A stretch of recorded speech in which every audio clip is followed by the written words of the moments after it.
A little bit of a wrinkle for today.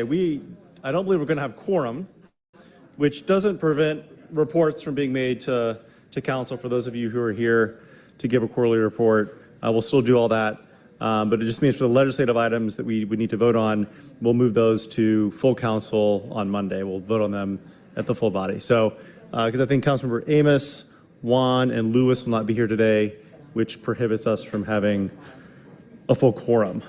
So all that goes to say, I know Councilmember Overshoot, I saw her in the building, Shipman, who's a non-voting member, but who is present, will be here to enjoy what is left of today's meeting. So we don't have a quorum to adopt the agenda or to approve the minutes, but we do have receptive eyes and ears for public comment. So we'll start there. Is there anyone signed up for public comment today? Yes, Mr. Chair, we have 4 speakers.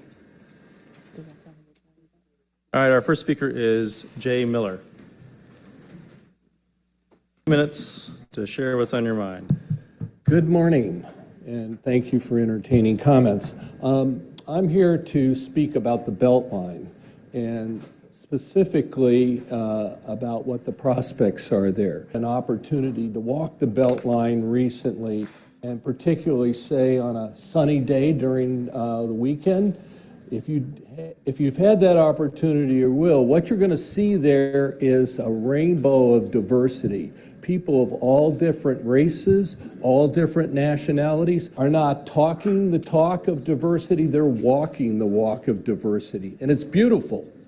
But guess what? The Beltline has a problem. What's the problem? The problem is it's too popular. And by that I mean it's overcrowded.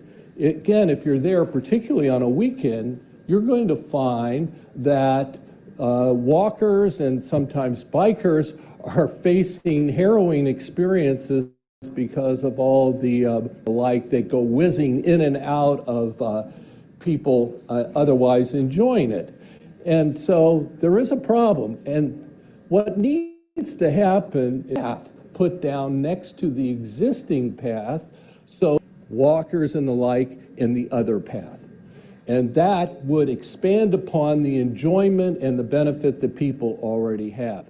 What doesn't need to happen is to put down a slab of concrete with rails, overhead wires, and fences, infringing upon the existing Beltline and detracting and perhaps even endangering people who are otherwise using it as it currently exists. So I ask you to take that into consideration going forward.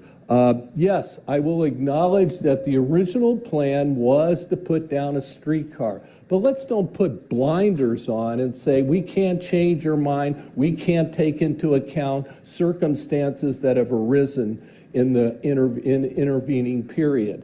Take into account what is happening today on the Beltline and make adjustments accordingly. What we want to do is burnish Atlanta's jewel. We don't want to tarnish it.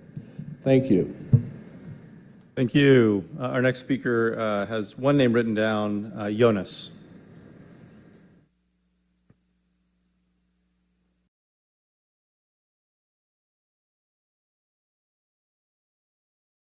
Good morning. My name is Jonas. I'm Atlanta Taxi Driver Association president. Came here. I have a lot of issue concern about the airport. So, you know, I know the manager is not here, his deputy manager is not here, but I know Michael's other people around here. So we have a lot of concern issue.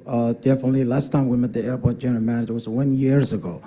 And anytime we send the emails, his deputy manager answering, and actually it doesn't look good in the way we get a lot of trading, you know, a lot of stuff's going up there. We ask them simple things like, we don't have no clean water, we don't have no bathroom, we don't have the systems not working up there for 8 years. Mayor Norwood discussed with the issue, and Anthony Lewis. Last time we invited some of the city councilor come up there and look at what's going on with the facility and the system. And definitely, you know, when he came next day, we're receiving emails, airport deputy manager threatening me and saying, hey, you know, you bring an official person to be, you know, come to the airport. So honestly, and then after that one, we received the letter, they trying to go after me, and it's a lot of chaos going on up there. So I've been working this airport early since 1989. We started business the airport. We never seen this kind of defection in this airport. I mean, the system, everything looked terrible. Honestly, as a Texas standpoint, is what we're looking for here right now. We hear that you guys giving $109 million this airport. Can't even fix it with the bathroom. So basically, it's a lot of issue. We need you guys to be stepping in, and honestly, some of you guys need to be visiting where airport's going on. When we're trying to pick another customer from the domestic side or international side, sometimes it's taking us 45 and 30 minutes to become a customer. Customer frustrated because there's no law enforcement up there. There's no ATL enforcement. There is no police department. There's no aviation. There's no airport security helping us the trafficking, and a lot of other stuff is going on in this airport. We keep trying to meet with this airport general manager a year, and we couldn't find nowhere. I'll be honest with you. And then ground transportation, GT, we're trying to work together. But since we sent them complaint, the letter now they're sending, they don't recognize us, this organization. So we have to go through with the company owners who 90–80% they don't even have a business with the city of Atlanta at the airport. So I'm trying to read, Frankie, honestly, your office and trying to, give you all the details. We don't have a lot of time to go through. So that's what we ask you. Airport has to be accountability. There's no accountability there. Anytime they come over there, they're looking for money. And the time we go over there, they're mistreating us, the people they give the contract, no accountability. It's like chaos what's going on over there. I'll be honest with you. So we here again and ask the airport, set out a meeting with him and sit down with him and say, hey, man, this is the issue we're having. We need your help. I'm asking you guys stepping in and set out a meeting, and we can sit down and discuss the issues that matter up there. The cab driver that's suffering in the airports. Please. Thank you Yes, sir. for bringing your concerns to us. I know there's some airport folks here today. If we don't have this conversation today, we'll have it either offline and try and get everyone together or during the next quarterly report from aviation. But we'll try and facilitate the conversation so that we try and make things better for everybody. So, thank you. Our next speaker is Chris Brown.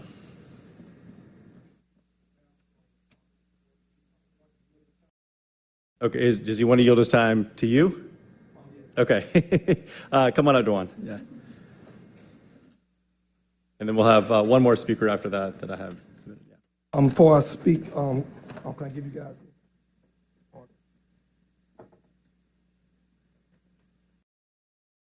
And you'll have 6 minutes.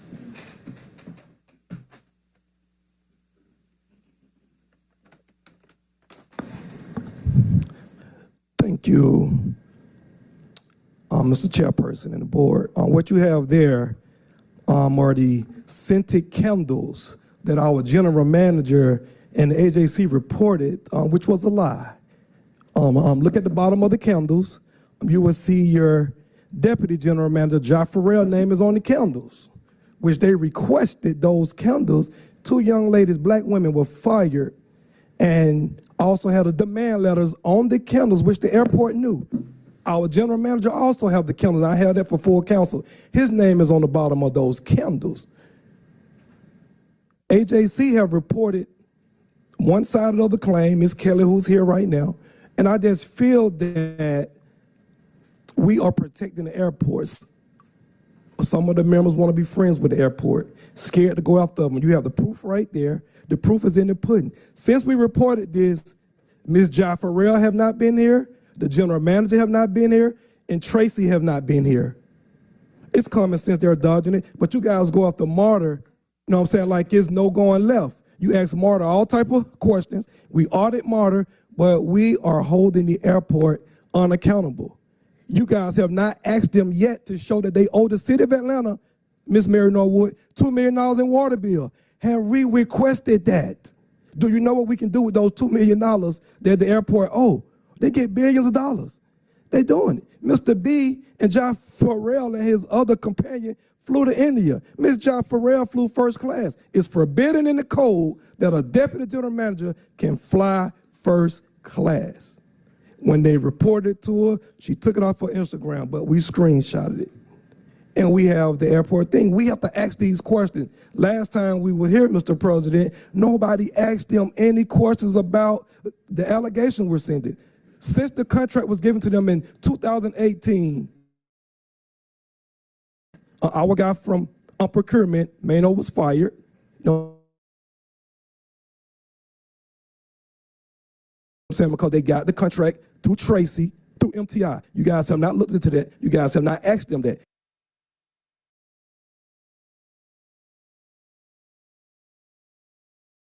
You let them get up here and present false claims. Where are the minority participation that they claim they've given black folks? The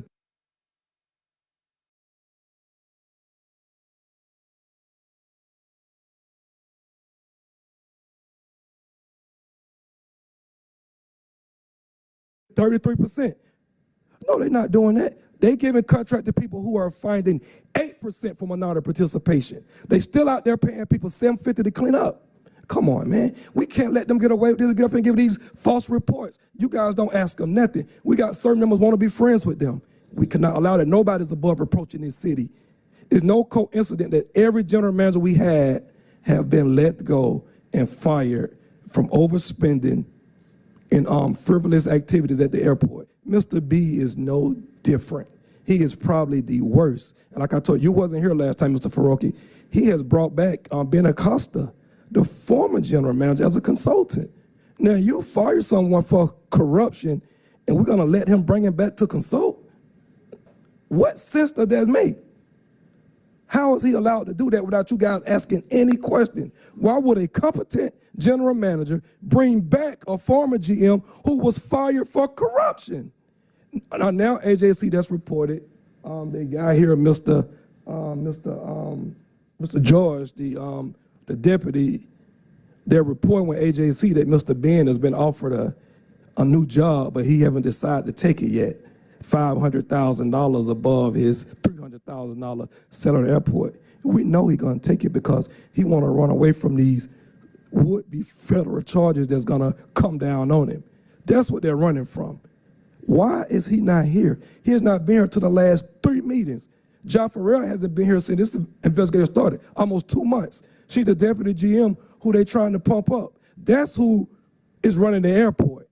When you send Mr. B an email, Jaffarel responds, oh, he can't be available. Oh, he's not here. You're not the GM. You can't respond for the GM. He don't respond. We understand there's a language barrier with him, his strong accent. That's why he have her running thing.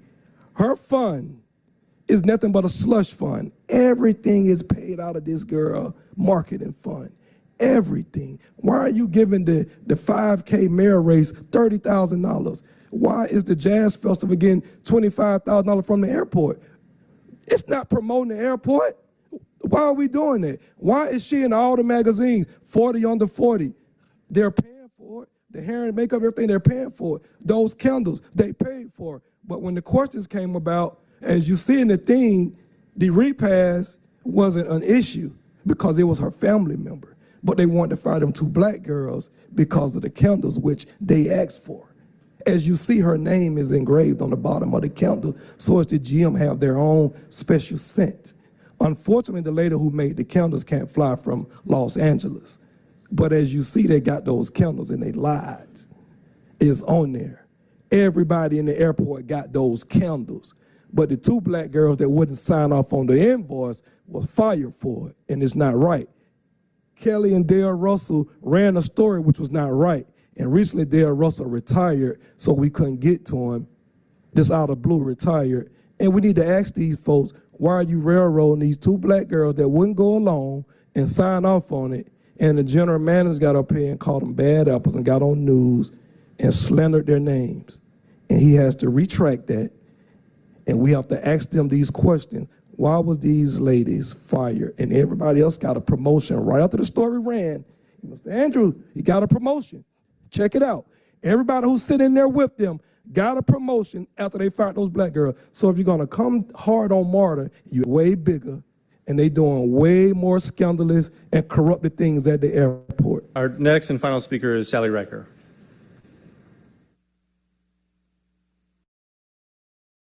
Good morning. How's everybody doing? So I'll change the tone a little bit. First of all, thank you so much for all that you all do.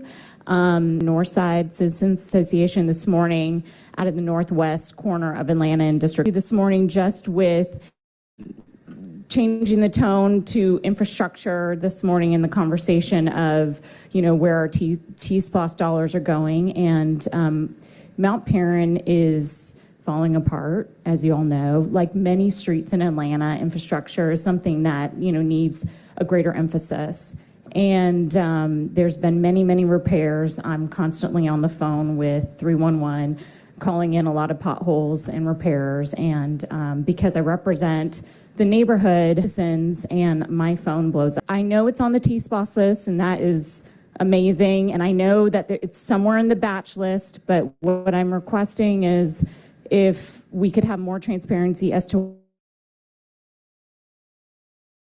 when this will happen, when the resurfacing will happen, so I can communicate with the citizens, because I don't have any answers ever, and it would be great just to know more of the schedule. So if that could be published on the website, that would be great. That might be hard to do, but I think that would be something that would go very, very far. Thank you very much for listening to me this morning, and appreciate all that you do.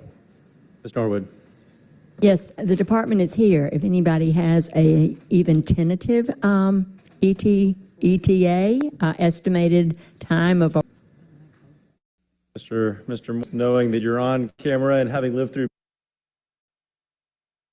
many promises on DeKalb Avenue, I'm eager to hear what you're going to say. Thank you for that. Commissioner Solomon Cavanis, we will have our Deputy Commissioner Moore to speak to that project. Deputy Commissioner Greg Moore for ATL-DOT Capital Delivery. I actually spoke on this topic directly with Councilmember Norwood yesterday.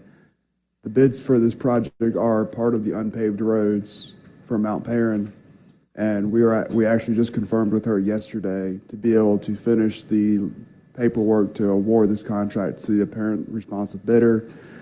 She actually contributed roughly $90,000 of discretion. We will be executing this contract and moving forward. And what does that mean from a timing perspective? I would probably say an NTP within the next month, and then it's a matter of scheduling with the contractor. And how long does that typically take? Sorry. Fall of 23. Fall to schedule the contractor, or fall for the work to begin? For the work to begin on the contract. So, Ms. Riker, it looks like it's fall 2023. Thank you for coming down. Thank you. Yes, ma'am. Yes, sir. All right, that concludes our public comments today. The next part of our agenda that we can handle today without a quorum are presentations and reports.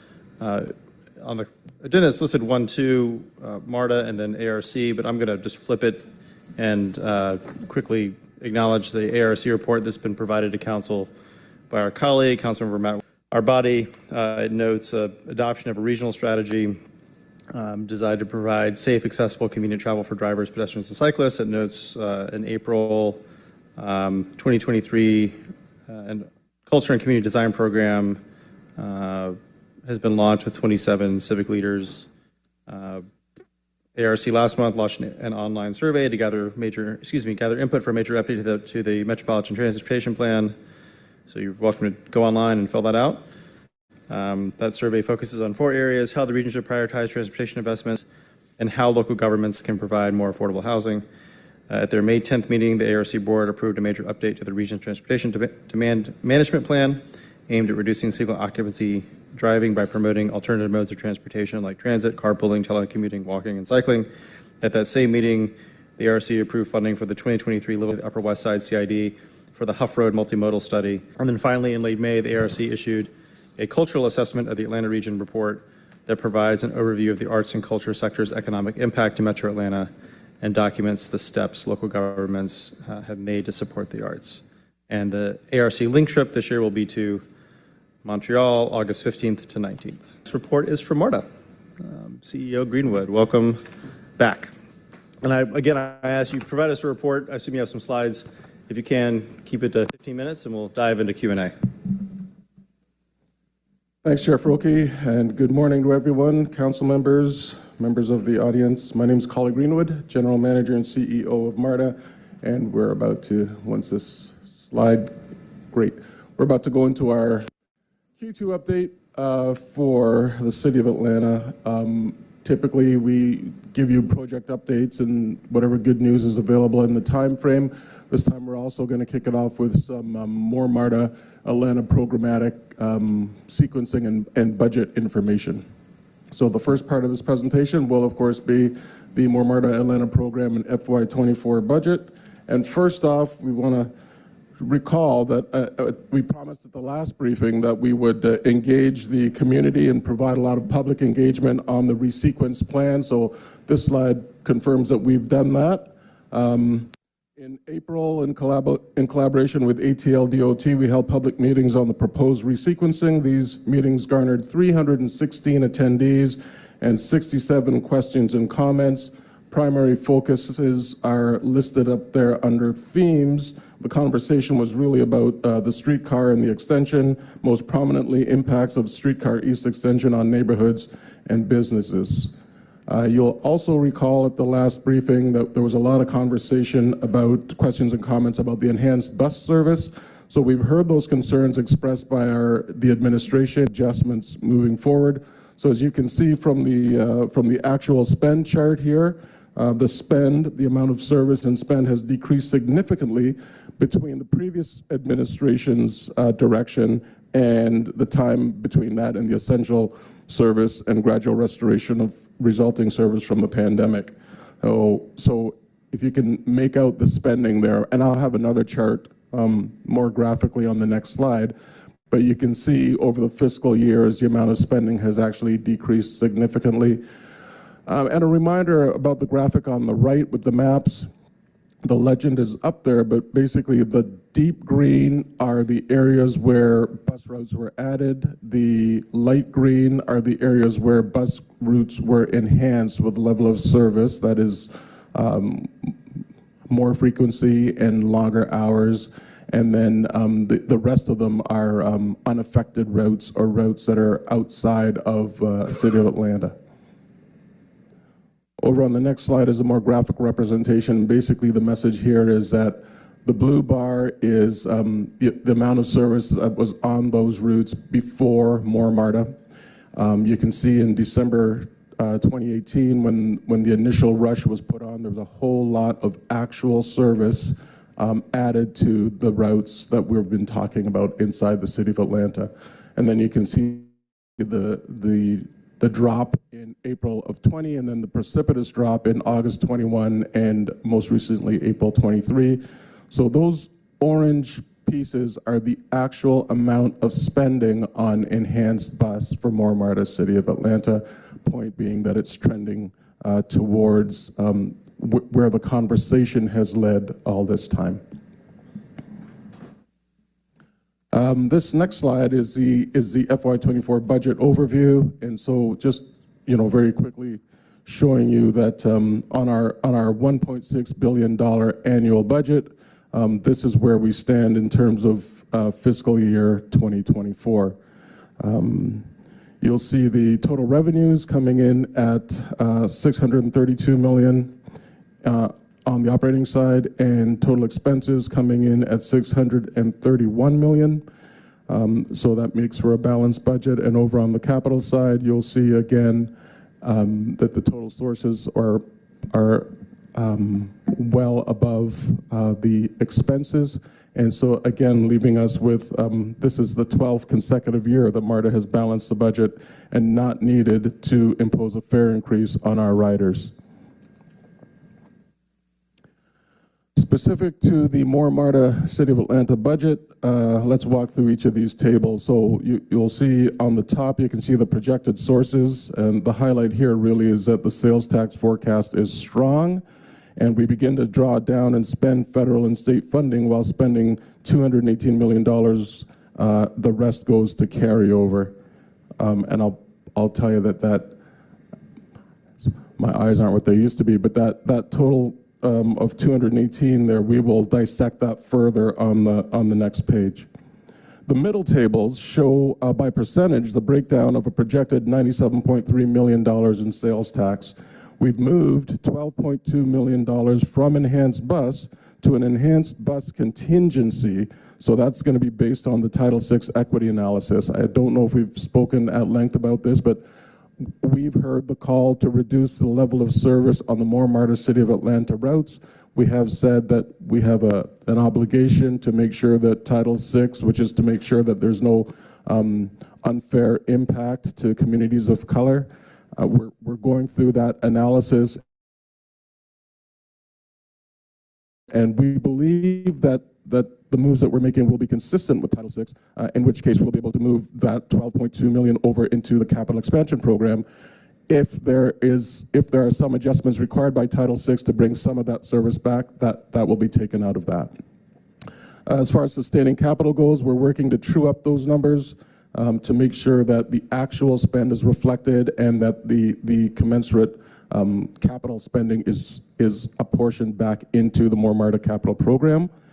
The enhanced bus service budgets, our actuals over time are shown here, and the FY22 number is now final. So NTD data was received last week, so we're now able to give you the proper numbers on this chart. So again, I talked about that $218 million for FY24, and so if we bring it over here, there it is at the bottom of the chart, and this chart really is just giving you a breakdown of that spend by project.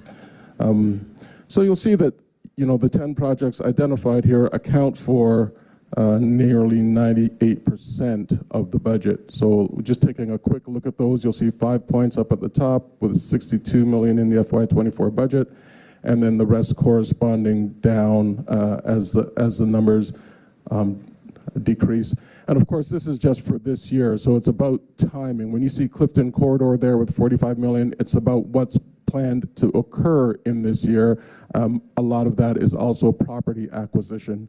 I also want to point out that there's Clifton Corridor on the north side with $45 million spend. But if you look at 4, 5, and 6, Campbellton, Cleveland, and Metropolitan, you'll see there's about the same, about $45.8 million spend on the south side. So there's some balance in terms of what we are doing this year. The additional $5.6 million in the other is really just that category includes contingency and more MARTA programmatic spending. The next slide talks about the capital spend for each project broken down by phase and fiscal year. And that's as of March 31st, rather self-explanatory in terms of through the fiscal years, what the spending has been and where we are to date. Moving on to project updates. I want to start with some really good news. Effective tomorrow, we'll be into the construction phase of the Summerhill, and that we'll have a shovels in the ground ceremony. Everyone's invited to come out and join us. We've been waiting for this for quite some time. This is the first BRT in Atlanta and surrounding area, and it just signifies that we know that it takes some time to get things done, and it takes some time to do the planning and the design and the consultation and the budgeting and all of that. But eventually in every one of these programs, if we can get the slide back, thanks. Eventually in every one of these programs, we come to the point where we put the shovels in the ground and keep moving. So one more sleep and we'll be able to ring the bell on the start of this process. So I also want to, you'll see the slides down there. It says that we've got Archer Western on board. It says that our vehicle procurement contract has been approved. The groundbreaking, as I said, is tomorrow. And that right-of-way acquisition is a necessary part of the process. It does continue, but I'll tell you this, we've had over 95% of the properties required come on board within less than a year. So that's cause for commendation to the MARTA staff for sticking with it and really doing yeoman's work on this. The next project I want to talk about is the platform, Bankhead Station platform extension, and so that's entered final phase. So it's in its final design phase. Access Infrastructure has been selected through a competitive process as the final designer, and this project is being coordinated with the Transit-Oriented Development Master Plan Study. When it comes to Cleveland and Metropolitan ART, the corridor progress has been good. We're entering final design on that as well. The 100% design plans were received on June 1st, and so final reviews are now underway. We expect this project to go out for bid this summer, and we're also proceeding with procuring the shelters in advance of the construction contract. We're going to have an industry day that'll be held next week to generate interest in the projects and also to create the opportunity for DBE firms to introduce themselves to the prime contractors in this space. When it comes to Streetcar East Extension, that's moving along as well. You can see that the final designer procurement is underway and proposals were received on May 25th. So again, poised for progress in this program as well. When it comes to 5 Points, the selected concept for the 5 Points transformation was presented to the MARTA board in March. We continue to work on engineering plans for the canopy deconstruction, and in addition, we'll have discussions and are having further discussions with the administration on ways that we may be able to refine the scope and for the potential for cost and construction time savings. Campbellton Corridor and Clifton Corridor, again, showing progress. Both continue in the planning phase. We received, by the way, notification of pre-award authority from the FTA on Campbellton Road to spend $8.1 million of the federal share for the current planning work. So this is significant news. Not only is it good to have seed money up front for the work we need to do, but it is an indication that our federal partners support the program and are prepared to come to the table with some significant funding.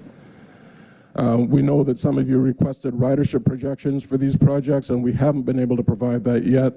I'll tell you this, that nationwide, every agency is faced with needing to update the methodology post-COVID. But I am pleased to report that late last week, our new ridership model known as STOPS was accepted by the FTA. So that means our teams are now able to build out the model for each project in coordination with the ARC. And that allows to give an apples-to-apples comparison in terms of ridership on these projects. Some more good news. I mean, this has been a constant theme as every time we come to speak in terms of ridership. It is slow and steady, but that continues to be the trend. Every reason for us to remain optimistic there. If you go back to the beginning, before that huge dip with COVID, and let's look at February numbers, those are labeled on the side, and then over to the far right, you'll see, where the ridership numbers are now. So if you're to just go by those numbers, you would see that, bus is at 73% of its pre-COVID numbers, rail 61%, mobility 91%, but to be truer to the process, you'd have to go back to February of this year so that you have, the same number of operating days in the month. So while the trend is towards, the trend is very good towards a return to ridership, February to February brings it tighter in. So that puts bus at 67%, rail at 56%, mobility at 85%. Streetcars down at the bottom. It hasn't shifted much except for that dip where we actually took the streetcar vehicles themselves off of the alignment and ran the alignment with rubber-tired vehicles instead. But as we've said before, the streetcars are back, and I'll have more to say on that later. Next is the bus shelters and amenities update, and this, more good news there. You can see that we are 33 of the 50 amenities for FY23 that were promised were installed. There are 50 promised for 23, 33 were installed, 10 are under construction, which is up to a 4-week process, and only 7 remain in permitting. And of course, the good news there is that for FY24, we've budgeted and planned for another 50 amenities in City of Atlanta. I said I'd say more about the streetcar, and so you remember that the first 2 were returned to service in March, 1 month earlier than we had anticipated. I'm here to tell you that the final 2, which are required for, system redundancy and spares, they are well on track to returning, and that we will have all 4 cars out here by the end of June. So we're very pleased about that. And finally, I want to talk about the APTA Gold Award. We were in Pittsburgh yesterday for a national conference where the transit industry recognized MARTA for top position in terms of our police and security posture. They were specifically impressed with the partnership with APD and what that's meant for members of our community. So I'm going to try to play a video here. Not sure how well this is going to go. Not well. Is there someone? There we go. Thank you.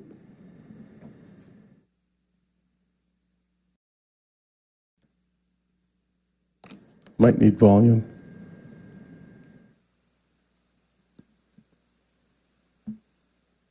MARTA Police work 24/7 to keep our riders and employees safe on the MARTA transit system. And the Atlanta Police Department partnered with the MARTA Police Department to patrol around our major transfer stations within the city limits of the city of Atlanta. On behalf of the brave women and men of the MARTA Police Department, I am honored to accept the 2023 APTA Rail Security Gold Award for our partnership with the Atlanta Police Department, keeping our citizens and ridership safe. The joint bike patrols have been truly instrumental in reducing crime in and around our transit stations. The partnership with the MARTA Police Department is one that we cherish and value, making Atlanta safe for everyone that rides the transit system, visiting our city, and those who live here. The MARTA Police Department has seen a 17% drop in overall crime thanks to this partnership. We appreciate that APTA has chosen to recognize them and honor them for this effort. I'm very proud of the MARTA Police Department for their hard work, and I'm grateful to our friends at the Atlanta Police Department for their partnership. We are honored to accept the 2023 APTA Rail Security Gold Award. Thank you. So, Chairman Worthy said it, that we had a 17% drop in Part 1 crimes last year. The good news on that, if you need any more, is that for this year to date, we've got another 13% reduction. That is if you remove this phenomenon of car theft of Kias and Hyundais, which has been, it's been addressed through the automaker. They've done recalls, and MARTA, as you know, has been at the lots handing out free security clubs to keep your car safe if you're driving one of these vehicles. So, but outside of that phenomenon, there's been another 13% drop in Part 1 crimes. A lot of that has to do with the posture on new cameras. We've got 20 new cameras in the system that are mobile, and again, partnerships and CCTV. And it was just an honor to stand there with them yesterday and be. Thank you for the presentation and the slides. I'm sure 2019 enhanced bus service. The third bullet says the actual spend on enhanced bus service dropped due to COVID, and there's a table here with the actual spend on bus service operating, the not expansion. I guess there's some cognitive dissonance I have between what was reported in December, which was 126.1 million of more MARTA funds had been spent on bus service and enhancements to date, so 6 months ago. Obviously, it's probably gone up since then, but at that moment in time, 126 million, which was a significant part of the more MARTA revenue to date. How does that square with the numbers here, where the assertion is actual spend dropped due to COVID? Yeah, is there a way we can get that slide back on the screen? Slide 5, thank you.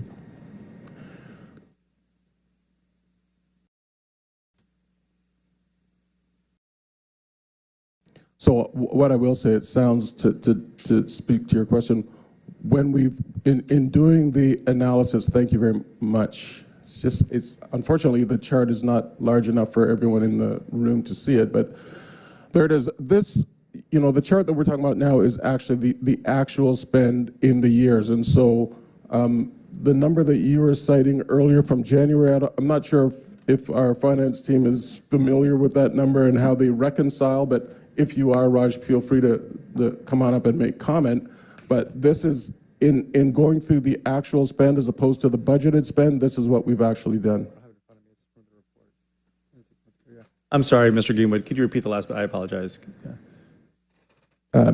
So this is the reconciliation between budgeted spend and actual spend. So the numbers that we're putting in front of you now are the numbers that when our finance team went and looked at what service was actually provided, these are the numbers. So in January, I mean, we clearly couldn't have given you as up-to-date a number, but, and again, Raj, if there's more detail required, then feel free, but that's the answer. Okay, so it sounds like what was presented to us in December, January was not accurate based on these numbers. I guess my question, a follow-up question is, does enhanced bus service also include expansion? So first of all, I can't agree that the numbers were inaccurate. I'll let the finance team address that, but the enhanced bus service is talking about the more MARTA enhanced bus services, not expanded routes beyond that, not capital expansion, but the routes that we said we're going to add more buses here, we're going to increase the frequency, we're going to expand the level of service, open to close. That's what that is. Okay. There's still some, and happy to hear from finance in a second, but before you speak, I think my confusion, and maybe my colleagues as well, I don't know, comes from, presented a number in December, 126.1 million spent on bus service enhancement and expansion under the More MARTA program. And now these numbers have come down, but it's not clear that what is being presented here encapsulates everything that was presented back in December. Is it what's expansion, what's enhancement? And let me just say, there's an audit that's either about to kick off or ongoing. Absolutely. It's one of the things we're trying to peel back the onion and get a better sense of. Yep. And so I'm trying to get some clarity on how much public dollars from the More MARTA bucket have been spent on bus service enhancement and expansion. And the number is a little bit of a moving target, at least from where I'm sitting here. It may not be, but from where I'm sitting here. I can appreciate that. Let me ask Carrie Rocha, our Chief Capital Officer, to explain. Good morning. Carrie Rocha, Chief Capital Officer for MARTA. So the numbers that you saw back in December had a star because we were waiting for NTD numbers to be approved. And what's NTD?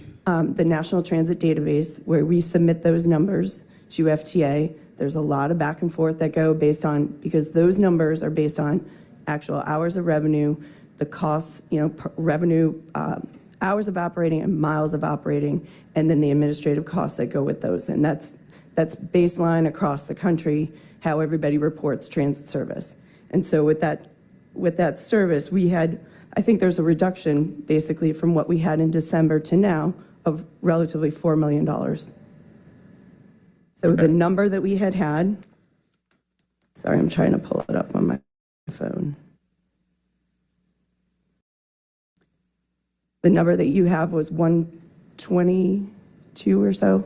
126.1 million was what was presented to us as having been spent on bus service enhancement and expansion to date back in December for the More MARTA program. And yeah. Yep. And so if you look under the FY22 column of the More MARTA report that you received, that was for the March 2023, that number under the bus operating costs went to 6 million instead of 10 that had previously been there. So And why? Can you explain why? we have adjusted that based on the accepted NTD numbers. And there was a slight change as well in the mobility operating, which is also the commensurate service. So it's a reduction of what was estimated when we submitted them to you the last time. Okay. And just quickly on the NTD numbers, why aren't we starting with commonly understood NTD? Is it something that they give feedback on? It's an iterative process. So we submit data and the NTD back and forth with us in terms of what's admissible and what's not admissible. And then, like I said earlier in the presentation, we just got that last week. So, and that's the way NTD works with transit agencies across the country. This is an after-the-fact analysis. The dollars have already been spent based on however the buses have been running. You go to NTD and say, well, no, it won't be. Dollars have been allocated, but I mean, if there's a true up required, then that's standard practice. It's not that the funds are empty. If we require to take more based on NTD recommendations, then we do that. If we're required to return some, they've been allocated. Okay, so on this slide, and I'll turn to my colleagues shortly, light dark green are new routes. Right. Which together and increased frequency or service hours. Okay. And that, what is represented on that map is from the start of More MARTA, so 2018 or so till today? Right. Okay. Yeah, so I think that one of the reasons we're pushed for the audit is it's not quite clear to us yet that the dollars spent on, and this slide should not explain it all to us, but the dollars spent on bus service enhancement and expansion did not include maintaining pre-existing bus service. That everything represented on this slide is additive to what existed previous to MARTA. Well, if you're talking about maintaining the vehicles, yeah, sure. So maintaining the vehicles that are used in the MARTA enhanced service are the system vehicles that, were purchased up to 12 years ago. So, and let me say, I'll ask Raj to opine on one more thing, but I think the most important thing that you said, Chair Faruqi, is that this is all the subject of an audit that you've requested. So, all of these numbers and questions will be, over to you, Raj. Good morning. Raj Srinath, CFO with MARTA. Let me answer the previous question. 22 numbers which Carrie Rocha talked about. December report was based on estimated or budgeted numbers. Now, NTD has accepted our results. What you see there are the actual service provided and the costs associated with that. Was there another question on the numbers? I'm sorry. Okay. I'm looking at the previous presentation that Councilor President Shipman provided, Councilor Overstreet, apologies. Which tracks with this table on this slide. Quick, just baseline question. On the next slide, it says baseline of pre-MARTA revenue hours. Is revenue hours how you measure bus service? Yes. Okay. So just so I understand, so on a route, let's just say a route from me to you, there's 2 buses that run. Enhanced service, you add 2 more buses, so now there's 4 buses running. It's the number of hours, revenue hours per bus is what you're adding up. Well, this is a total collective of those revenue hours. But that's how, in a finite example, you would measure the revenue hours. Sure, yeah. The number of buses running on a route for however long each single bus is, okay. Okay, and that's industry standard, that's how. Correct. Yeah. I'll defer to my colleagues for now. Anyone have questions? I don't see anyone in the queue, though I suspect, knowing my colleagues, that's a false positive. Yeah. Any questions? Well, actually, first of all, thank you for coming and thank you for the presentation. And I will say something nice today. I do appreciate all of the good news. You did have quite a bit. And I appreciate that part.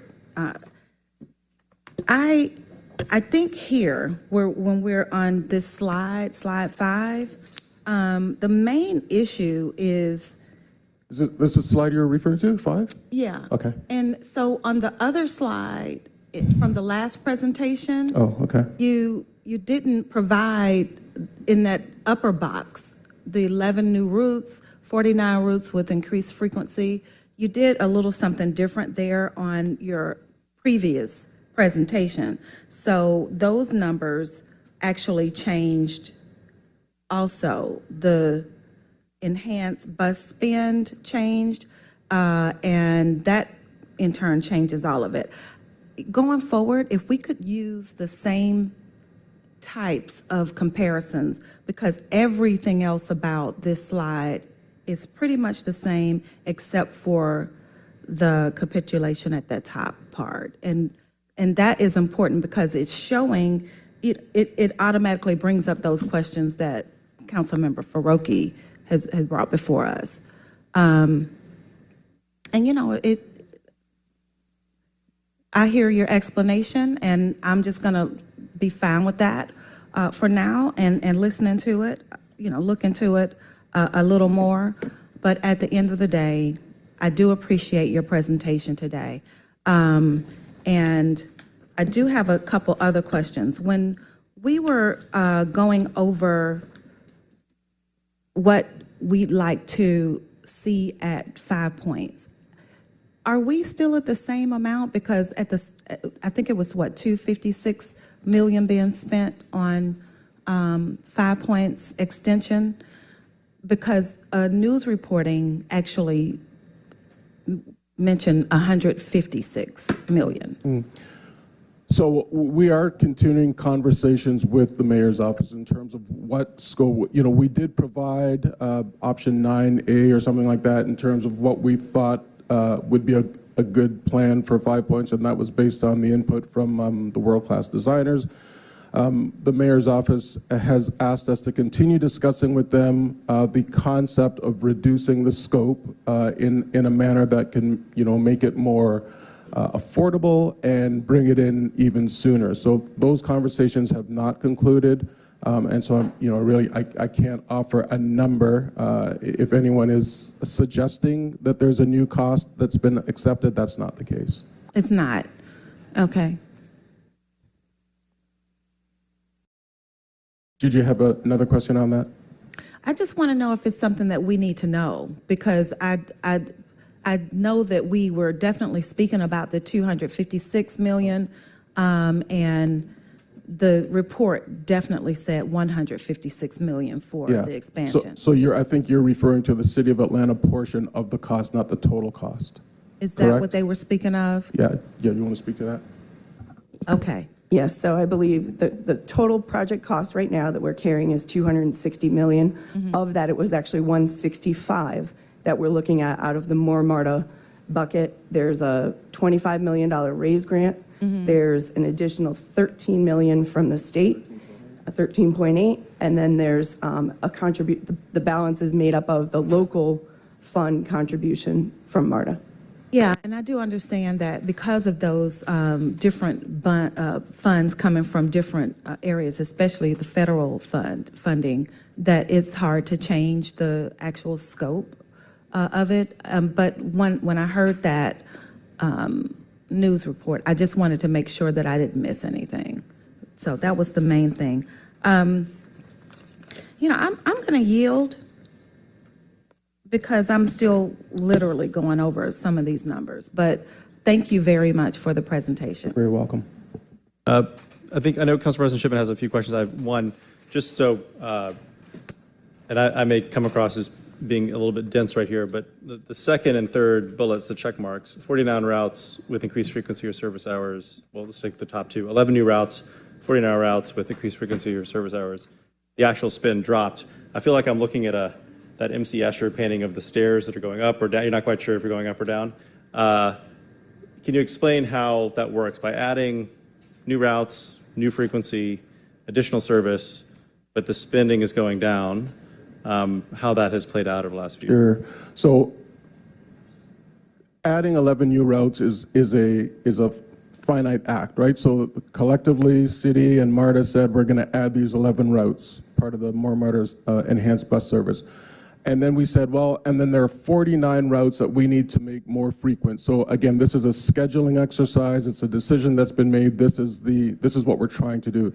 But then the actual spend, which is the amount of service you can actually put out, regardless of what you schedule, was, as you know, we just came through COVID-19. And so the amount of operators available, the amount of routes that were consolidated in reaction to COVID-19, that's what you're seeing there. So we can plan for 11 routes and 49 routes with increased frequency of service, but if those 49 routes don't have enough drivers to do the work, then what we're actually spending is less. So what you're telling me is the 11 new routes and the 49 routes with increased frequency, that increased frequency may not have happened due to COVID-19. That's correct. Oh, okay. Well, that's a little bit confusing. No, it's not. It's pretty straightforward. All right. Anyway, we've argued before, we could argue again, but that is a little bit unclear, right? That's saying I think those of us sitting up here are saying, okay, there's 11 new routes that are operational, and that you have 49 routes with increased frequency, meaning more buses have been added, more services have been added. That's correct. But the third bullet is like, well, what actually happened was we planned those 49 routes with increased frequency, but in practice, they didn't all come to fruition because of COVID. Yeah, Chair Faruqi, I think that's the experience all over the world with COVID-19, I get that. right? All right. My So we frustration did is plan the all of this. communication is unclear at worst, or unclear, misleading at worst. But and I'm not saying it's intentional. I'm just saying it's confusing to me, and that's why I asked that question. Fair enough. So just to put a little bow on it, and I'll turn it over to Council President Shipman. The actual spend dropped due to COVID. We all understand the dynamic. Right. That, right? Yeah. Demand decreased, service increased, tougher to find drivers, whatever, all the variables at play. So the actual spend of more MARTA funds for enhanced bus service or expansion was less than planned. Correct. Okay. initially, I believe, of the 2.7 billion expected to be generated over the 30 years or so, there was 300 some odd million set aside for bus service enhancement expansion. We've eaten away at that pretty quickly, right? We're somewhere between 120 million and 200 million. Is the plan then to pull back on this frequency in service and expansion as you, or are you revisiting the numbers of the total amount to be raised for more MARTA over the next 30 years? We're going to be spending more on bus service and enhancement expansion. Okay, so I'm going to answer the question I think I'm hearing. We've been listening to City Council. We've been listening to the Mayor's office. We've been hearing a request for us to reduce the amount of enhanced bus service that was put out there. What I've been, now, correct me if I'm wrong, but what I've been hearing is people are saying that we need to think twice about how much enhanced bus we're putting out there because it's very expensive and do we actually need it? And so we agree. We looked at what was budgeted and then we looked at what has actually been provided, and that's the beauty of this chart. And we recognize that as of August 21, the actual level of spend on enhanced bus service was a lot less. And so we believe, subject to the Title VI analysis, that we can continue to provide adequate bus service in the city of Atlanta, consistent with the requests that I'm hearing here, that I have heard here, without spending that much money. And then there is a true-up process that happens to answer the second part of your question. You know, if we determine that because the spend has been less, there's more money required to come from the regular MARTA system to the more MARTA City of Atlanta expansion process, we will be doing that. Okay.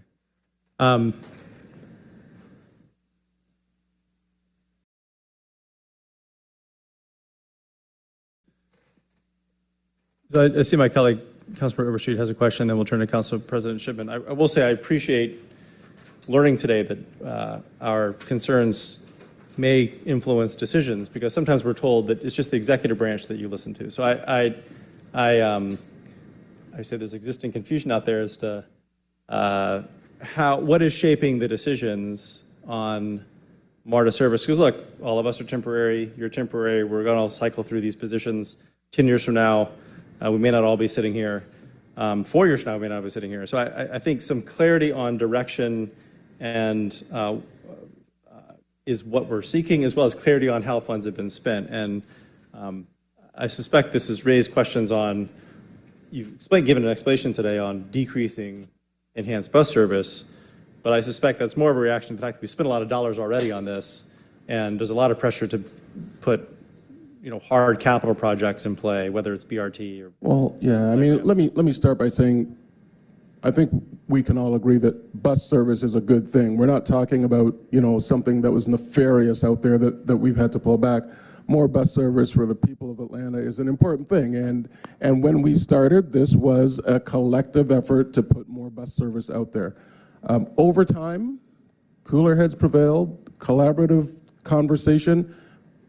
As the authors of this, MARTA is absolutely listening to, we listen to the constituents, we listen to the customers, we listen to the council members, we listen to the mayors, and we do make decisions based on a collection of that kind of input. So yes, we're seeing it come down. It's a collaborative effort.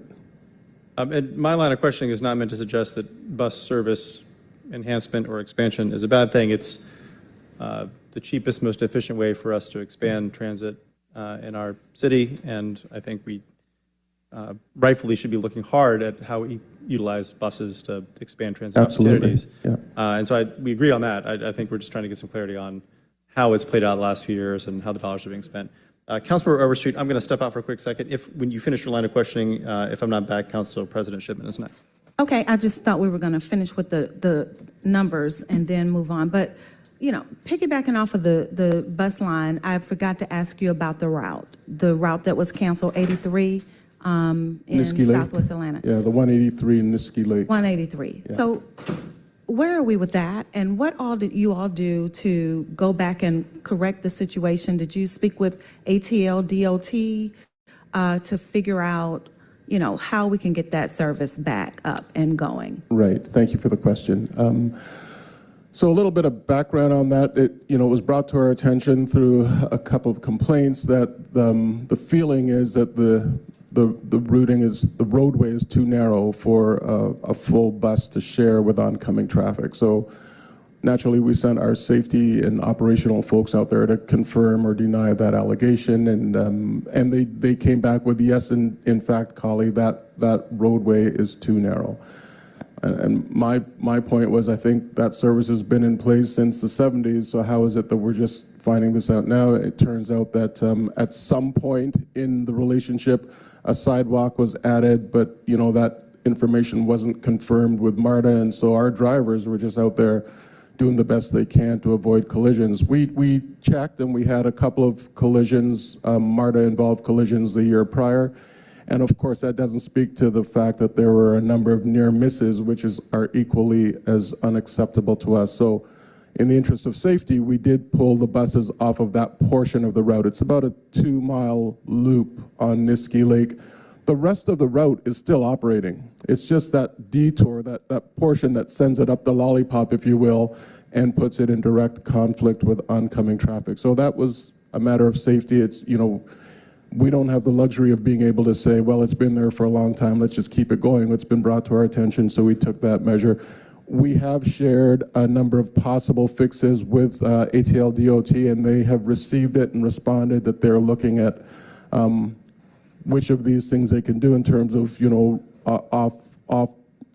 off-route runoffs or widening the lane or, one way or whatever it is. They're very capable of determining what that is.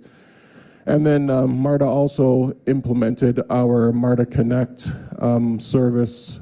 So that means folks living in that loop have access to free service from MARTA in terms of Uber or Lyft to connect them to the regular service. How has that been going? What's the ridership? How are you reaching those individuals that are used to using those 2 miles to make sure that they are actually taking Uber or Lyft? And is that more feasible than, a van or some other that is more feasible? Yes. Okay. The outreach was we were online posting it, and then we went to the extent of putting door hangers on every door of the affected portion of the route, so the folks that live there have it in their hand. So I'm sorry. That's okay. So I had, because, electronically is probably not the best way to reach that group. And door hangers, you want to make sure you're actually targeting everyone that's riding the bus. But what about putting the same placards on the areas that you posted the cancel signs? Have you all done that? I'm not sure if we put something on the signs on Niskey Lake. Are you familiar? Okay, yeah, we believe we did post something on the actual bus stops at Niskey Lake as well. Is it still there? Yeah, we haven't moved them. Okay, because you want to get the word to them what their options are, the same way you told them that it's canceled. And that's probably it was done in the same breath. So when we notified of it's not a cancellation, but the suspension of that area, we also notified of the option to go with. So in every forum that we notified that service was suspended, we also took the time to explain what they can do instead. Okay, but so do we have a timeline? How long is that going to happen? Like, how many more routes do we have that are 20 foot wide that MARTA has canceled their routes?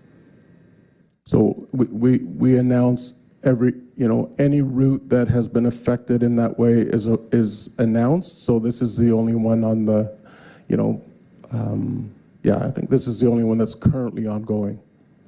It's the only cancel route that has 20 foot wide lanes? Based on a collision course, yes, this is the only safety hold, which is the term that we use. This is the only safety hold that I'm aware of, and I'm quite sure that's the case, This is the only active safety hold going on right now. There may be times when, construction is going to happen for a few weeks and you'll see that this bus stop's taken out of service. That's all just matter of course.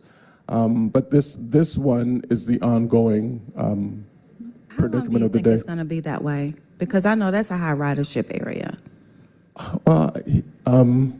I think. And they're asking me, they need to know. So let me say this. If they need a lift to connect with the service, MARTA Connect is there for them. So that would probably be your first answer to anyone that's asking you. And then in terms of how long it'll last, this is a collective effort. So ATL DOT is assessing the options, and I'm sure they'll come back to us in terms of what they plan to do and when. So the timeline is dependent upon ATL DOT? Yes. Okay. Well, thank you. Welcome. For that. And I yield.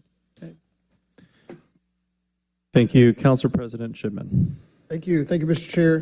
Thank you, CEO Greenwood. Good to see you. Thanks for being here. I appreciate the report. Lots of clarity on questions we've answered before, so I appreciate the numbers. I've got a few different kinds of questions. Let me actually start back on that slide 5 that the chair was asking about. Just a couple of... Can I get access to the slide deck? Yeah, the enhanced bus service slide. 29. The remote is not enabling. Yeah. Yeah, go back to.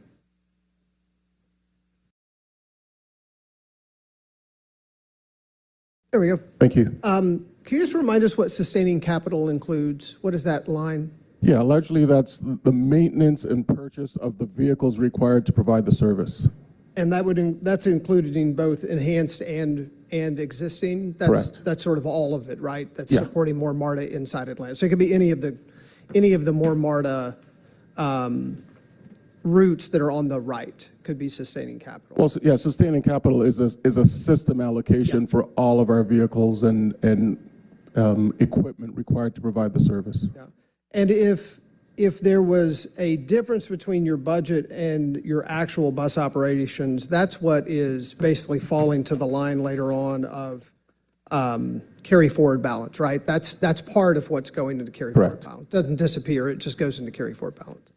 And just finally, just for my own edification, a corollary on the chair's questions around the true ups. It's sort of like if you had, I used to run a theater, so we would do big shows, right? And you think you're going to spend $3 million on the show. In fact, you get some things that don't happen. You don't spend so much on X, Y, Z. And at the end of the show, you say, oh, you only spent $2.6 million. It's kind of like that, right? Because you have a budget that depending on labor and what buses are out or whatever, you true it up on some regular basis for what actually got spent. Good, yeah. Is that a fair correlation? That's fair. Okay, cool. You mentioned the ridership analysis. Is that across all the projects going forward that a ridership analysis is being done on the new The stops analysis for ridership, yeah, that is the system that we will use to determine the competitiveness of a program based on its ridership. And including the new set of projects that are being contemplated right now. And any timeline on when we think that might be? Obviously, it might be a little different per project, but any notion of when we might see that? Well, now that we have a way forward with our federal partners, I would say a few months before we're able to start generating that kind of information. Okay.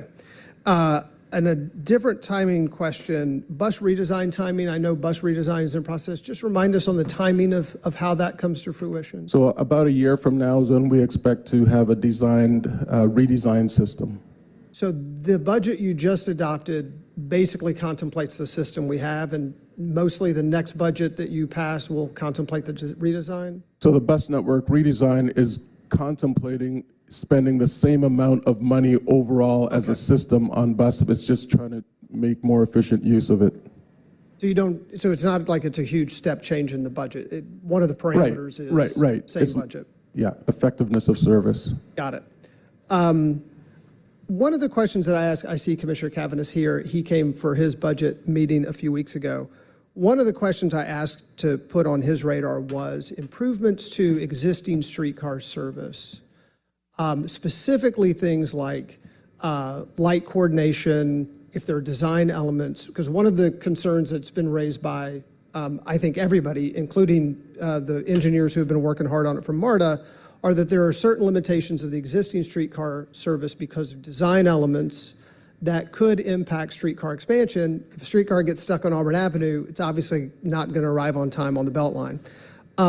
My question is, has MARTA provided Atlanta DOT with a list of options and/or analyses that says, hey, if it were up to us, which I understand it's on the city side of the equation, many of these, but if it was up to us, here are the things we would do in order to enhance. Has that been done? And if not, could it be done? It absolutely can. And I know there have been verbal conversations. I've been a part of some of them. I can't speak specifically to anything in writing, but at this point, it's a very collaborative team approach.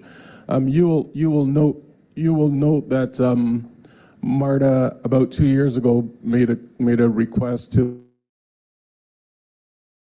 the city, and they've been honoring that the streetcar be seen as a more permanent, reliable source. So in other words, if we're having a street party or a parade or something, that we don't keep coming to MARTA and asking them to suspend streetcar service so that we can do this. We work around it as a. And then we're also talking about things like, one-way streets that can make the system more effective.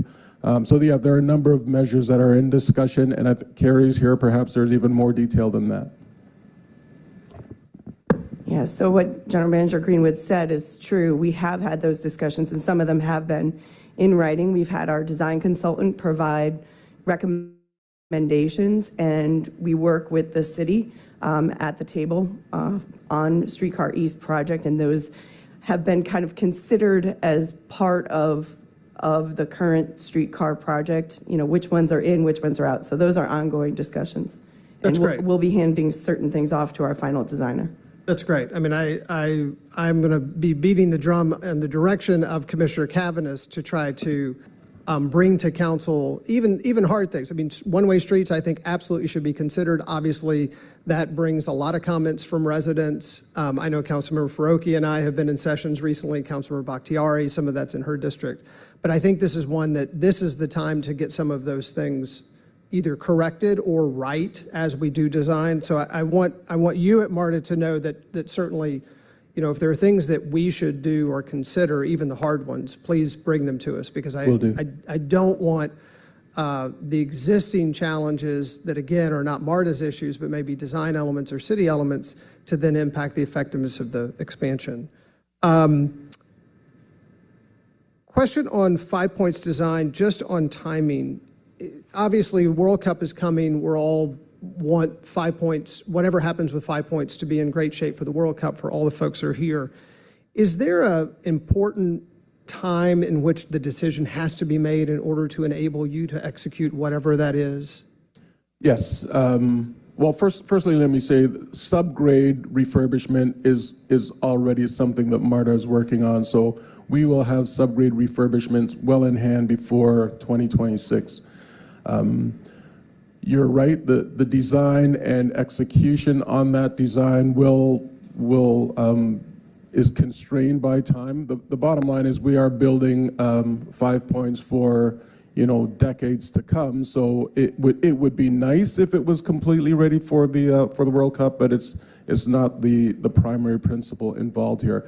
If it's not completely ready, then it'll be sufficiently hoarded for safety and aesthetics, and then the work can continue afterwards. But the plan that we had presented with option 9A or 9C, we did have enough scope, budget, and time to get it done. But it's easy for me to say that on this side of the ribbon cutting, and then you dig a hole and find out that there's a whole bunch of things that you weren't expecting. So it would be unfair for me to say it was going to happen on time. But we had expected that. What we're doing now with these scope conversations, the understanding is any changes that we're talking about have to be time positive. So they have to recognize the fact that the clock is ticking, and we're looking at things that would be quicker, not more time consuming. Got it. That makes sense. Just a couple of comments. One, Bankhead Station redesign, pedestrian plaza specifically. I'm sure this is in scope, but a couple of people have brought up, and I want to bring up to you, that's a very important bike corridor because of the way it connects to the Proctor Creek Trail and will eventually, connect itself to MARTA. And I hope that we're really, really thoughtful about how bikes and pedestrians interact on that plaza.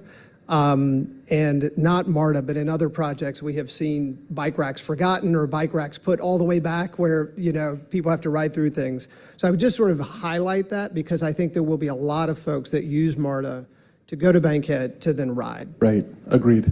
Yeah. And the other is, another constituent brought up an interesting question. With the shelters that are being built, trash often accumulates near shelters because people are waiting and they're eating before they get on MARTA, et cetera. Are there things the city can do to increase either the receptacles at those shelters or the pickup of those shelters that would help keep those cleaner? Absolutely.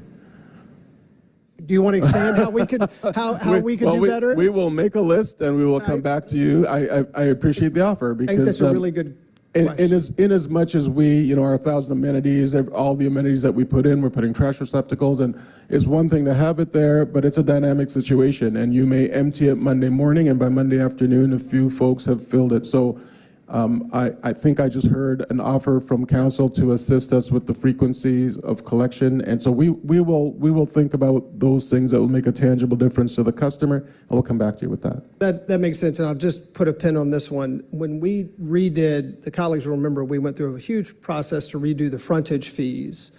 There was a settlement for the frontage fees. There's actually a amount of dollars that were not claimed in the settlement.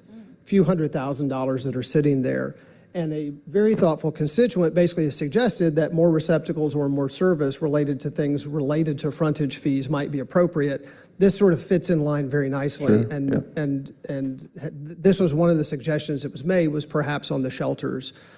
So I think between Department of Public Works and Atlanta DOT and MARTA, this is something I think could be very well received and also could be a nice visual. Thank you for that. Mm-hmm. Two other quick things. One, BRT vehicles. I think first BRT launching, congratulations. Unfortunately, I can't be there tomorrow, but I think the vehicles are going to, really be important. You said you procured them. Maybe the next report, if you could go into some detail about the BRT vehicles. Sure. Show us what they're going to be, et cetera. That's, the contract has been, the board has agreed to the procurement contract. Now we're in talks with the suppliers to make sure that, it has features that are commensurate with the BRT design. Great. And then finally, Commissioner Cabinet's mentioned in passing in his budget a pilot around some free MARTA, a free MARTA pilot that was being contemplated between the city, I believe, I'm correct if I'm remembering correctly from your budget presentation. Oh, he did he? I think he did. Yeah, please come on up. Yeah, apologies. Solomon Cabinet, Atlanta DOT. So not for public information, but we are doing an in-house. It was in the budget presentation. That's a public. And this comment is public. Yeah. I know, but I just mentioned that we're doing an in-house evaluation of what a pilot cost and impacts would be to the city. So yes, that is ongoing. Well, one, I want to call it the CEO Greenwood to know that you'd made that comment. Just I don't know if he watches all of our budget hearings. But I would just make a comment on, I know this is a big topic, but there are some interesting policies that are being done across cities targeting students or certain populations with enhanced or free or reduced ridership models that I think could be quite interesting in Atlanta, especially with our student population. So I just sort of put that out there. I will end with a compliment. On page 8, which is the More MARTA Atlanta budget slide. One, I appreciate the thoughtfulness, and I know there's been a lot of conversation about the percentage going to enhanced bus service, and I do appreciate the fact that it has gone down, especially given as the last chart shows, the actuals have been less than the budget. But I also appreciate the approach of having a line of enhanced bus service and then a contingency line, which gives the flexibility to allow this conversation to continue Obviously, it's vital and important that the Title VI equity analysis be done, but I do appreciate the approach of saying, hey, we're in a series of transition steps here. Let's budget for something. Let's budget a contingency. We can always sort of, make those decisions along the way. I think that's a smart approach, and I appreciate it, especially given how much conversation we've had here and otherwise. Thank you. around I just want to interject at that point. Thank you for the compliment. I will say it was truly a group effort, and I really want to thank our board members, City of Atlanta board members, Jacob Zagabe, Jennifer Ide, and our newest board member, Sagira Jones. But our Atlanta City board members were very helpful in terms of how we structure this chart. And just to build on, finally, on your comment and Chair Faroki's comment, nobody's saying that enhanced bus services is bad. Right. We all know that it's good. It is simply the trade-offs between capital improvements, bus service, and otherwise that everybody's trying to make. And I think this is a thoughtful approach, which I appreciate. So with that, I'll yield. Thank you, Council President. And before I say thank you for being here today, one comment that Council President Shipman made, which is on the Streetcar East expansion and design conversations. I would echo his sentiment that I would ask that to be involved wherever appropriate. I'm happy to talk to the executive branch about this because ultimately, whatever design we settle on, and I think a lot of the concerns that are articulated by my residents, because the expansion goes almost entirely through my district, can be mitigated with good design, right? And thoughtful design, both in on-street approach, but also beltline approach. And ultimately, particularly for the on-street design and how it's implemented, whatever is proposed, whether it's changing a street from two-way to one-way or what, it's going to have to come through council. So the sooner you engage affected council members, I think the better the outcome will be, the smoother the process will be. So I would just ask that, and I'll talk to the administration about this, but that we're, if not part of those conversations, kept up to date on them, because I think there's certain ways to approach this that is going to make it easier for adjacent neighbors. Right. So, yeah. So all that goes to say, echo my colleagues, thank you for being here. We Pleasure. appreciate the report, and we'll see you in a quarter. Thank you. Yeah, thank you. All right, we don't have any legislative items today because we don't have a quorum, so we'll take up all those items at full council on Monday and committee of the whole. So if you're here to provide some context from DOT or aviation, I apologize, you'll have to show up on Monday. Likely to be a shorter meeting than last time, but this will add to the length of it. We don't have any legislative items. Any general remarks or closing thoughts from members of the public? Yes, please. Members of the committee, sorry. Yeah. Thank you. So I'd like to invite everyone to come to the opening of the new Glade and the Radcliffe Bailey art installation at Cascade Springs Nature Preserve on Friday morning at 11:15. It's going to be beautiful. The City of Atlanta has partnered with several different groups to make sure that we have a new installation there, and just come and hang out with us on Friday, Cascade Springs Nature Preserve at 11:15. Perfect. Thank you. And hopefully we'll see many of us and you tomorrow at the BRT kickoff for Summerhill. So this meeting is adjourned. Thank you all.